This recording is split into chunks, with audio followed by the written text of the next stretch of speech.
Bom dia, alunos, tudo bem com vocês? Mais uma vez, professor Paulo. E hoje, mais uma vez, venho aqui para agradecer, a presença dos senhores, agradecer também a Deus por mais um dia, que esse dia seja maravilhoso, que esse dia seja bom para todos nós, ok? Então vamos lá, gente. Semana passada nós trabalhamos o ato de comunicação e as funções da linguagem, certo?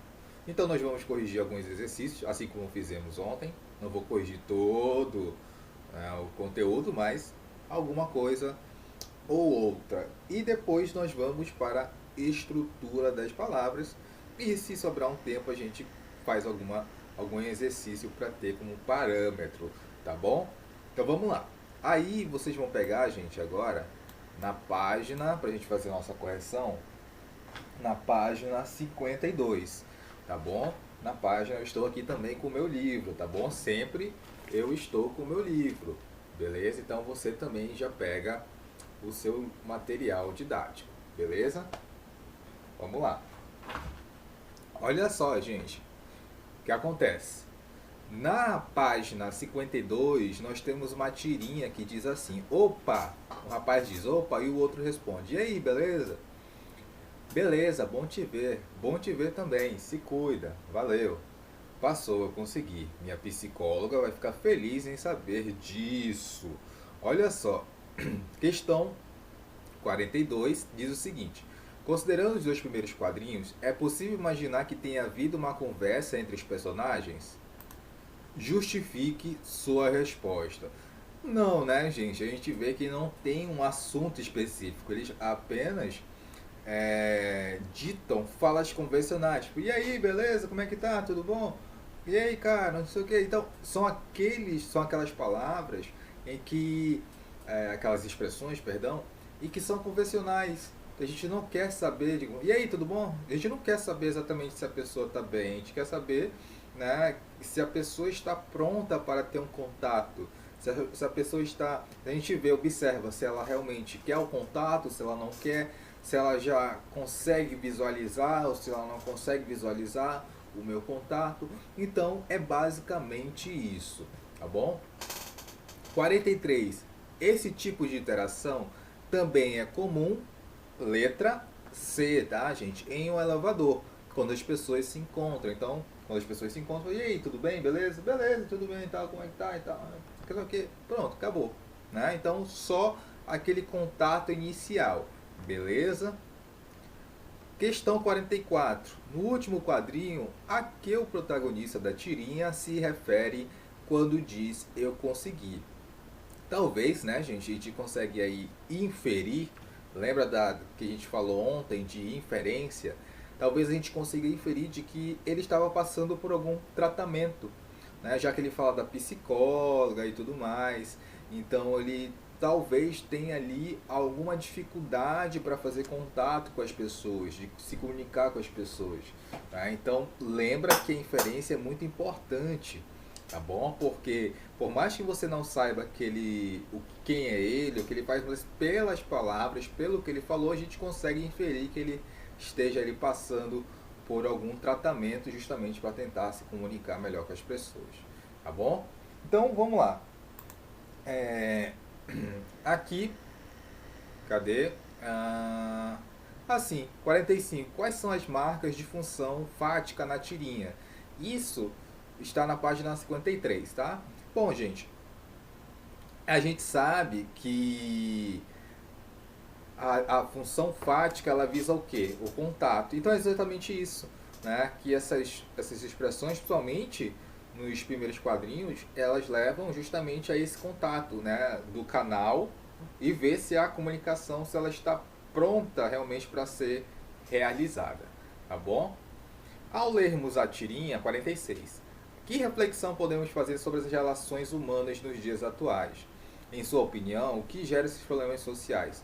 Gente, são aquelas relações rápidas, superficiais, né, em que nós não temos tanto tempo assim, a vida é tão corrida que não temos tanto tempo assim para dar atenção às pessoas, dar amor, dar carinho às pessoas. né? Então a comunicação é rápida também, né? Segue a nossa vida. E isso foi tema do Enem, agora aqui no Amazonas, no último final de semana, né? Que é a falta de empatia nas relações sociais, que também passa por isso, né? A questão superficial das relações, tá bom? Olha só como é importante. Então, gente, é isso. Nós vamos agora para a nossa aula de hoje, o nosso conteúdo de hoje, que é a estrutura das palavras. Vamos lá? Muito bem. Então, gente, você vai pegar agora aí estrutura das palavras na página, vou até colocar aqui também na minha página, no meu livro, página 77, tá bom? Estrutura das palavras. Gente, esse conteúdo aqui para primeiro ano, ele é muito importante, né? É um conteúdo em que ele é cobrado em CIS, ele é cobrado em PSC 1, em CIS 1. Então, mais do que nunca, atenção para esse tipo de conteúdo. Professor, nós estudamos ano passado? Sim, vocês estudaram esse conteúdo no ano passado, mas agora, né, a gente precisa revisar para ter ali uma base mais sólida sobre esse conteúdo, tá bom? Que ele é de extrema importância. Muito bem. Então, olha só, professor, o que é basicamente a estrutura das palavras ou estrutura de palavras, né, gente? Então vocês sabem que a palavra ela é subdividida, né? Uma palavra, gente, ela possui vários elementos. E professor, qual é o nome desses elementos aí? Qual é o nome que a gente pode dar para esses elementos? São os elementos mórficos, porque nós estamos estudando morfologia. Então, são os elementos mórficos ou morfemas, tá bom? Então, cada partezinha da palavra, cada elemento é chamado de morfema ou elementos mórficos, tá bom? Olha o exemplo aqui, gatinho. Gate é uma parte, in é outra e o é outra, certo? Então, gente, todo aqui, ó, gat, in e o são elementos mórficos ou morfemas, tá bom? A mesma coisa acontece com infelizmente. In mais feliz mais mente. Olha só, gente, anotem isso daí. Tem no livro de vocês, mas é importante você fazer um esquema no, no caderno. Vou adiantar logo que esse é conteúdo de prova, tá, gente? Esse daqui é conteúdo de prova, beleza? Então nós temos aí os elementos mórficos, tá bom? Ou morfemas. E dentro desses elementos mórficos ou morfemas nós temos as classificações. Professor, então classificando, eu tenho aí o que? Primeiro, radical, depois vogal temática, logo após o tema, depois as desinências nominais e verbais, depois nós temos os afixos, né, que são prefixos e sufixos, e as vogais e consoantes de ligação. Então, repetindo, radical, vogal temática, tema, desinências nominais e verbais, afixo, certo? Que são os prefixos e sufixos, e vogais e consoantes de ligação. Professor, o que é um radical? O radical, gente, é a base da palavra. Você pode colocar até no seu caderno. É a base da palavra. É aquela estrutura em que não vai mudar nunca. Você vai mudar a palavra, mas aquela base sempre vai continuar. Então, olha só, gente. O conceito dela, do radical, né, que é o significado, onde está o significado básico da palavra, tá bom? Então, olha só o exemplo. Folha. O radical de folha, a gente vai ter o H, certo? Esse Azinho aqui, a gente vai ver o que ele é depois, a gente vai estudar estrutura por estrutura. A base mesmo da palavra, né, que tem significado, é até o H, tá bom? Então, isso é o radical. Professor, se eu quiser criar outras palavras a partir de folha, como é que eu crio? Você pega o radical, deixa o radical lá e passa, né, a construir, a pegar outros elementos, né, unir ao radical e aí você forma outras palavras, tá bom? Então, de folha tem o que? Folhagem, desfolhar, mas sempre o radical se mantém intacto, beleza? Muito bem, aqui o idoso andando de skate, o home aqui, né? Beleza, muito bem. Né? Mais um exemplo aí de radical. Então, se eu tenho aqui fer, certo? Então eu posso formar várias palavras a partir disso, da minha base, do meu radical. Ferro, né? Ferreiro, ferramenta, ferrovia, certo? Muito bem. Professor, o que são vogais temáticas nominais? Gente, presta atenção. Quando são átonas e se encontram no final das palavras, as vogais A, E e O, é interessante você copiar isso, são consideradas nominais. As vogais temáticas nominais juntam-se à desinência indicadora de plural. Então, muita atenção, gente. Quais são as vogais temáticas nominais? A, E e O. Professor, como que eu vou saber que é uma vogal temática aí? Presta bem atenção no macete que eu vou te dar agora. Mesas. Mesas. Gente, existe um masculino, digamos assim, um masculino de mesas, mesos, não existe, né? Então, mesa, gente, já tem ali um gênero bem definido, é o gênero feminino, e eu não preciso, não tenho um correspondente masculino. Então, o que acontece? Esse azinho, ele vai ser vogal temática, certo? E não desinência de gênero, indicando masculino ou feminino, certo? Então, esse azinho aqui, ó, ele vai ser vogal temática. Professor, me dá uma outra dica. A vogal temática aqui, ela é necessária, gente. Ela é necessária justamente para estar o quê? Ligando o radical com a desinência de plural. Professor, mas como assim plural? Aqui, ó, o Szinho, ó. O plural de mesa é o quê? Mesas. Então, esse Szinho está indicando o quê? O plural. Então, uma desinência indicadora de plural. Então, esse Azinho que está marcado aqui, ó, ele necessariamente precisa estar aí, né? Porque ele precisa unir o radical com a desinência de plural, tá bom? Professor, então a vogal temática, quando não precisar, ela some? Exatamente, quando não precisar, ela some.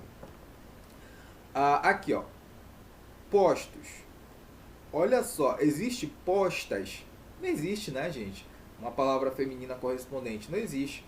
Então esse ozinho aqui é uma vogal temática, porque está ligando o radical a uma desinência indicadora de plural. Mas professor, se fosse só posto, também seria, esse ozinho seria vogal temática? Seria também.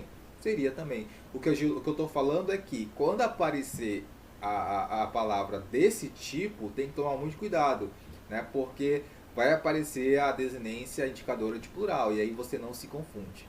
Casas, aqui, ó. Existe casos? Casos, mas é outra coisa, uma outra palavra, não é o masculino, né? Um correspondente masculino de casas, não existe. Então, esse azinho vai ser vogal temática, tá bom? Porque ele necessariamente precisa estar aí para fazer, né, todo o sentido da palavra, tá bom? E professor, existe vogal temática verbal relacionada a verbos? Existe, gente, tá bom? Então, olha só. Quando nós temos aí, tem como função preparar o radical para ser acrescido pelas desinências, para ser acrescido pelas desinências e também indicar a conjugação a que o verbo pertence. Olha só, gente. Então, a vogal temática verbal, ela tem função de preparar o radical para receber as desinências, desinências de modo temporal, desinência número pessoal, que a gente vai ver daqui a pouco, tá bom? Assim como a indicação da conjugação. Então, vamos ver como vai acontecer isso. Professor, conjugação a primeira conjugação do verbo, qual é? AR. Então aqui, ó, vogal temática vai estar aqui, certo? Aqui, ó, cantar. E o Rzinho vai indicar o que, gente? Justamente essa questão de marcar a primeira conjugação do verbo. Então, professor, qual é a primeira conjugação do verbo? AR. A primeira conjugação AR. Viu como casou? Né? Esse Azinho ele não está aí por acaso. Ele está aí porque precisa dele. Então, ele acaba formando a primeira conjugação do verbo, AR. Segunda conjugação, professor, é R. Olha, vender, aqui, ó, também faz o mesmo papel, né, desse primeiro exemplo aqui. E partir, né, nós temos também aí a terceira conjugação, IR, aqui, ó, partir. Então, percebeu que na vogal temática verbal também ela vai fazer um papel primordial, essencial. Se necessitar dela, ela estará aí, tá bom? Vamos passando. Então, olha só, gente. Nem todas as formas verbais possuem a vogal temática, assim como também os substantivos, adjetivos, lá nas na vogal temáticas nominal, né, a da vogal temática nominais. O que acontece? Nem todos os substantivos e adjetivos também vão necessitar de vogal temática, tá bom? Então, o que acontece? Percebam que aqui, ó, na palavra parto, existe o radical que vai ter o T, né, parte, mas esse ozinho aqui, ó, que não é vogal temática, é uma desinência. Como assim, professor? A gente vai ver daqui a pouco a questão da desinência verbal. Esse ozinho, gente, indica que esse verbo, ó, eu parto, está no presente. Então, ele indica o que, gente? O modo, tá bom? O modo e o tempo desse verbo, beleza? Ok? Muito bem, vamos lá.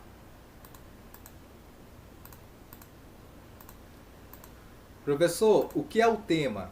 O tema, gente, é o radical mais a vogal temática. Simplesmente, olha o exemplo aqui, ó. Eu choro, certo? Eu choro. Olha só, gente, o que acontece? Radical mais vogal temática. Canta, né? Radical mais vogal temática, tá bom? Então, gente, olha só o que acontece. Tema é o radical mais vogal temática, beleza? Vamos seguindo. E as desinências, né, gente? São os elementos que indicam as flexões que os nomes e os verbos podem apresentar. Elas são divididas em desinências nominais e desinências verbais, tá bom? Então vamos lá. Desinências nominais, gente, obviamente, assim como as vogais temáticas nominais, elas vão indicar o que, gente? Uma questão sobre substantivo, adjetivo, então vai estar relacionado a essas classes de palavras. Substantivos, adjetivos, pronomes, tá bom? Mas geralmente os adjetivos e os substantivos. Então olha só, gente, elas indicam o gênero e o número. As desinências de gênero são a e o, feminino e masculino. A desinência de número é o S para o plural, né? E o singular não tem desinência própria, porque a gente sabe que, né, não tem realmente. Então olha só o exemplo. Gatos. Gat é o radical. Ou é desinência, né, de que, gente? De gênero ou de número? De gênero, né? Então desinência de gênero. Porque existe o correspondente feminino. Olha só. Gatas. Percebeu? Lá em mesas, lá quando a gente viu aquele exemplo de mesas, não tem um correspondente masculino. Então, por isso que aquele azinho, ele é vogal temática. Aqui não. Aqui a gente tem esse o como marcação de masculino. Mas a gente tem o correspondente feminino, que é gatas, tá bom? Então, olha só. E o Szinho é a desinência nominal de número, que indica o que aqui, gente? Plural, né? Gatos está no plural. E, gente, aí, ó, as desinências verbais. As desinências verbais indicam o quê? O que elas vão indicar, professor? Indica o modo, o número, a pessoa e o tempo dos verbos. Então, olha só, olha esse exemplo aqui que é importante a gente entender, tá? Olha só.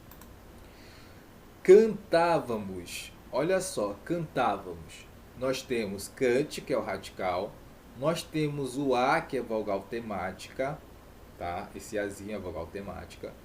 O vá, que é a desinência modo temporal, tá bom? Vou já explicar o que é isso.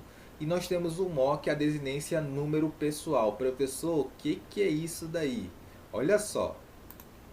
Esse vá, gente, esse vá, toda vez que ele aparecer, a gente sabe que o modo em que ele está é o modo indicativo. E qual é o tempo, professor? É o pretérito imperfeito. Então, é o pretérito imperfeito do modo indicativo. Então, gente, presta bem atenção. Lembra que eu falei que as palavras são formadas pelos morfemas? Então, cada partezinha dessa vai indicar alguma coisa. A mesma coisa acontece com os verbos, né? Vai acontecer a mesma coisa. Por quê? Porque esse vá a gente sabe que é do pretérito imperfeito do indicativo. Assim como outros elementos mórficos dos verbos indicam outros tempos e outros modos. Nós vamos ver daqui a pouco isso. E o MOS? O MOS indica desinência número pessoal. Professor, o que é isso, número pessoal? Número quer dizer o que, gente? Singular ou plural. E pessoa quer dizer o que? Primeira pessoa, segunda pessoa, terceira pessoa, do singular ou do plural. Então, o nós é o que, gente? A gente sabe, nós cantávamos primeira pessoa do plural. Tá aqui, ó. Pessoa é a primeira e está no plural. Simples. Simplesmente isso daí, beleza? Show de bola. Agora, o que eu peço para você? Pegue o seu caderno, porque eu vou passar para vocês uma coisa muito importante. Professor, isso aqui vai me ajudar? Muito, bastante, tá bom? Olha só, nós temos aí um quadro, gente, que vai indicar as desinências modo temporais, tá bom? Então, as desinências modo temporais. Professor, como é que funciona isso? Olha só, nós temos aqui o modo indicativo. O modo indicativo é aquele que indica a certeza. O modo subjuntivo, que é aquele modo que indica uma incerteza, uma dúvida, uma possibilidade. E o imperativo é aquele que indica a ordem, certo? E infinitivo, que é o infinitivo, são aquelas conjugações, né? A R, a R e R. Beleza. E para cada tempo, beleza? Claro que não são todos que vão ter as desinências. Por isso que é preciso você anotar esse quadro, porque nem todos os tempos terão desinências modo temporais, tá bom? Então, olha só. Um exemplo. Nós temos aqui o pretérito imperfeito, tá? Do indicativo na primeira conjugação. Qual é a primeira conjugação? AR. Então, nós temos aqui o verbo cantar. Então, como é que fica, professor, a conjugação do verbo cantar no pretérito imperfeito do indicativo? Eu cantava, tu cantavas, ele cantava. E assim segue. Então, aqui, ó, o vá. Tá aqui, ó, certo? O vá é a nossa desinência modo temporal que indica aí o pretérito imperfeito. Tá bom? E aí vai seguindo, né? Eu cantava, tu cantavas, ele cantava. Nós cantávamos, vós cantáveis, por isso que ele deixa o vé aqui também, né? Vós cantáveis, eles cantavam. Pronto, beleza? Professor, mas como é que fica o pretérito perfeito do indicativo ainda, só que da segunda e terceira conjugação? Qual é a segunda conjugação? É R, né? Então, tipo, correr. E terceira conjugação, sorrir. Vamos ver como é que fica aqui o exemplo. Vou pegar o exemplo da segunda conjugação, que é o verbo dever, tá bom? Então fica assim, ó. Eu devia, tu devias, ele devia, beleza? Então por isso que tem aqui, ó, o ia. Porque muda, como muda a conjugação, vai mudar também a questão da desinência modo temporal. É por isso que você precisa anotar quais são as terminações de acordo com os tempos e de acordo com os modos, porque isso vai mudar, tá bom? Então aqui é o exemplo que eu queria dar para vocês, beleza? O pretérito mais que perfeito, para todas as conjugações, primeira, segunda, terceira conjugação, no modo indicativo, todas vão ter a mesma desinência, que é orar. Então, eu cantara, tu cantaras, ele cantara, certo? E assim segue, beleza? Então, nós temos aqui todas as desinências de acordo com os tempos e com os modos. Professor, qual é a dica que o senhor me dá? Eu não lembro disso daí. Faça a conjugação dos verbos. Pegue um verbo, o verbo amar, o mais simples. e faça a conjugação. Veja se vai bater esse quadrinho com a conjugação, tá bom? E aí eu tenho também, gente, as desinências número pessoais. Então aqui é a mesma coisa, tá bom?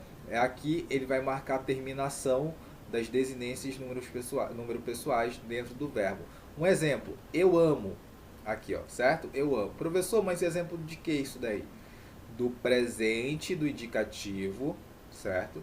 Da primeira pessoa, tá bom? Do singular. Então, eu amo, tu amas, ele ama. É o presente do indicativo na primeira pessoa do singular, tá bom? Então, vocês têm que verificar assim. Qual é, olha só que legal esse quadro. Qual é, então, a desinência número pessoal quando eu tenho aí a primeira pessoa do presente do indicativo? Aqui, ó, eu amo, o exemplo. Aqui, ó, esse ozinho aqui, esse o, ele é desinência número pessoal, porque ele está indicando que esse verbo ele está o quê? Na primeira pessoa do singular do presente do indicativo. Olha que legal, né, gente? Então, pelo elemento mórfico, pelo morfema, você consegue identificar qual é, né, a conjugação, qual é o tempo, qual é o modo, qual é a pessoa, tá bom? Então, todo esse quadro ele é importantíssimo para isso. Professor, quais são como é que eu faço para saber as desinências número pessoais? Também façam a conjugação. E aí já marquem, né, quais são as desinências número pessoais, quais são as desinências modo temporais. Professor, mas tem que aparecer todas as desinências número pessoais ou modo temporais em todos os verbos? Não. Vai ter verbo que vai aparecer só as desinências número pessoais, vai ter verbo que vai aparecer só desinência modo temporal, tá bom? Então tem muito disso. Às vezes vai aparecer os dois, ok? Então tomem bastante cuidado. Anotem isso no caderno. E nós temos os afixos, vamos seguindo. Os afixos, gente, são os prefixos e sufixos. Os prefixos, eles são colocados antes do radical, né? Então aqui o exemplo, ó, inviável. Viável é o radical, é a base, mas in é o prefixo, beleza? Desleal, leal é o radical, é a base, mas des é o prefixo, vem antes do radical. E os sufixos, professor? Os sufixos são colocados depois do radical. Então aqui, ó, cusparada. Cuspar, né, é o radical e ada é o sufixo. Tristemente, triste é o radical e mente, que vem após o radical, é o sufixo. Beleza? Professor, em que página eu tenho aí, então, esse quadro de prefixos? Você tem aí, gente, esse quadro justamente na página... Qual é a página aí? Deixa eu só pegar aqui para vocês também, para a gente não se atrasar tanto. Nós temos aí, na página 79, tá bom? Na página 79 você tem todos os prefixos. Gente, isso aqui é importantíssimo saber, tá? Vou cobrar na prova. Um exemplo. O an ou a. Qual é o significado? Quando eu ponho esse significado em alguma palavra, qual é o significado atribuído? O an é o que? De privação ou de negação. Quando eu falo anarquia, eu estou falando no sentido, né, negativo, ou no sentido mais privativo disso, beleza? Quando eu falo, quando eu tenho aí o prefixo ambi, é o que? Uma duplicidade. Então, quando eu falo ambiguidade, é porque tem dois sentidos. Beleza, muito bem. Olha só. Então, nós temos aí esse prefixo aqui, eis ou e, que significa numa palavra um movimento para fora, mudança. Então, exportar é quando você tem, né, quando você tem algo que você manda para fora. O Brasil exporta soja, ele manda soja para fora do Brasil. Então, percebam que cada prefixo vai ter um sentido diferente. Isso eu vou cobrar na prova. Sufixo, a mesma coisa, tá, gente? Vai ter todos os sufixos, eles vão indicar alguma coisa. Então aqui, ó, ável. Ável, o sufixo ável indica possibilidade ou viabilidade. Então, isso daqui é aceitável. Olha só, aceitável, ou seja, é uma possibilidade, né? É aceitável. Ok, aqui ó, dade. Dade, o sufixo dade indica a qualidade. Então, lealdade. Lealdade é uma qualidade. Então, percebeu que cada prefixo e sufixo vai ter um significado? Pois é, isso eu vou cobrar. E aí nós temos as vogais e consoantes de ligação. Gente, geralmente elas não possuem uma função definida, mas geralmente são só para ligar aí um termo a outro, um morfema a outro. Então aqui, ó, paulada. O L é uma consoante de ligação, porque ele liga, né, um termo que é chamado ali o pau mais o ada. Floricultura. O I ele é vogal de ligação, porque ele liga flor mais a palavra cultura. Cafeicultura. Ele liga a palavra café mais cultura. Então, por isso que o I ele é vogal de ligação. Cafeteira. O T ele liga, né, o café mais o eira. Então, ele é uma consoante de ligação. Basicamente, a consoante de ligação vai servir para isso, para ligar uma palavra a outra. Beleza? Ela vai ficar bem no meio ali. Então, as páginas de hoje, tá, gente? Páginas 77 a 88. Então é isso, gente. Grande abraço e até a próxima aula.